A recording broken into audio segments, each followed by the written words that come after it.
بسم اللہ الرحمن الرحیم۔ عصیر کے 4 فرض نے اس لڑکی کی زندگی کو ایسا رخ دیا جو صرف قسمت والوں کو ملتی ہے۔ بھابھی میں نے وضو کر لیا۔ گھر سے نکلتے ہوئے وہ اپنی بھابھی کو بہت خوش دلی کے ساتھ بتاتی ہوئی اپنی بھابھی کے ساتھ مارکیٹ جا رہی تھی۔ ایک دکان سے کچھ شاپنگ کرنے کے بعد اس نے اپنی بھابھی سے کہا، بھابھی اذان ہو گئی، عصر کی نماز پڑھ لوں، پھر باقی کا سامان لے لیں گے۔ اس لڑکی نے دکان والے سے مسجد پوچھی کہ مارکیٹ کی مسجد کہاں ہے۔ اس دکان والے کے بتائے ہوئے راستے پر چلتی ہوئی بہت مشکل سے عورتوں کے رش میں سے نکلتی ہوئی جب وہ مسجد کے سامنے پہنچی تو اس کی آنکھیں اس خوبصورت نور سے منور مسجد پر ٹھہر گئی، جس کا دروازہ کھلا ہوا تھا۔ مسجد چھوٹی ضرور تھی، پر اس مسجد کو کانچ کے ٹکڑوں سے سجایا گیا تھا جو اس کے حسن کو مزید بڑھا رہے تھے۔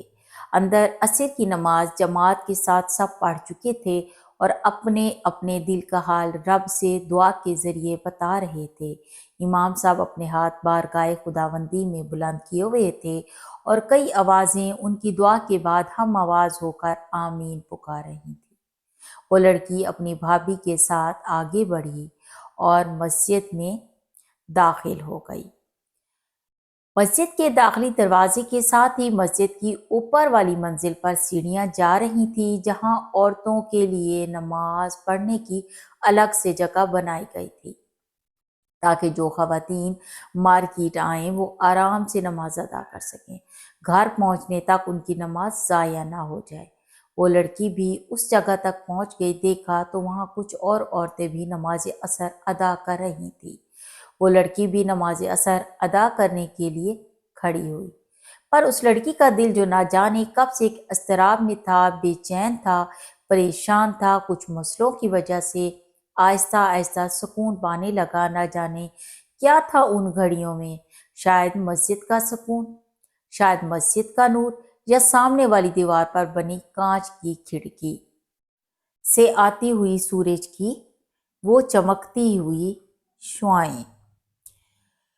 اس لڑکی کے لیے مسجد کا وہ حصہ عصر کے 4 فرض کے دوران ایسا لگ رہا تھا کہ اس حصے کا اسے بے چین دنیا سے تعلق ہی نہیں ہے۔ دل میں نور اترتا جا رہا تھا، سکون ہی سکون تھا۔ اسے یوں محسوس ہوا وہ اپنے رب کے بالکل سامنے ہے، اس کا رب اس پر اپنی بے بہا کرم نوازی کر رہا ہے۔ اب وہ سجدہ کر رہی تھی اور اپنے رب سے دل ہی دل میں کہہ رہی تھی کہ میں تجھ سے پاک مردوں میں سے ایک پاک مرد کو مانگتی ہوں، میں اپنے لیے تیرے اس بندے کو مانگتی ہوں جو تیرا اور تیرے رسول کا فرما بردار ہو، جو شرک اور توحید کا فرق جانتا ہو، جو اپنی نسل کی تیرے رسول اللہ صلی اللہ علیہ وسلم کے لائے ہوئے دین کے مطابق تربیت کرے، تاکہ میری اولاد اس دنیا میں ایک وہ نسل ہو جو رسول صلی اللہ علیہ وسلم کے دین کو اپنی مرضی سے بدل ڈالنے والے نہ ہوں، جو اسی دین پر عمل کرتے ہوں جو رسول صلی اللہ علیہ وسلم لے کر آئے۔ اپنی بات اللہ کو دل ہی دل میں کہہ کر وہ سجدے سے اٹھی، یوں ہی سکون سے منور وہ 4 فرض پورے ہوئے جو کہ اس کا دل نہیں چاہ رہا تھا کہ وہ پورے ہوتے یا ہو جاتے۔ اس کا دل نہیں چاہ رہا تھا وہ سلام پھیرے۔ وہ 4 فرض ایسے تھے کہ لفظوں میں بیان ہونا ممکن نہیں، اور وہ اس مسجد دعا مانگ کر باہر نکل آئی۔ باہر آنے کے کئی دیر بعد تک وہ لڑکی وہ سکون محسوس کر رہی تھی جو اسے ان 4 فرض میں مل گیا تھا۔ وہ سوچنے لگی کہ کیا تھا وہ جو اس وقت اس کے ارد گرد رب کے نور کی طرح برس رہا تھا، جو اس کے دل کو محسوس ہو رہا تھا۔ اسے اپنے اللہ سے کیا مل رہا تھا؟ دماغ کو نہ سمجھ آنے والی کیفیت تھی وہ۔ پھر وہ سوچنے لگی جو لوگ ابھی اپنی خریداری میں مصروف ہیں، یا جو دکاندار اپنے مال کو فروخت کرنے میں مصروف ہیں، وہ کتنا بڑا خسارہ اٹھا رہے ہیں۔ اللہ کا نور ان کا متلاشی ہے جو اپنی خرید و فروخت ترک کر کے اس کے سامنے سر مسجود ہونے کے لیے وقت پر آ جاتے ہیں۔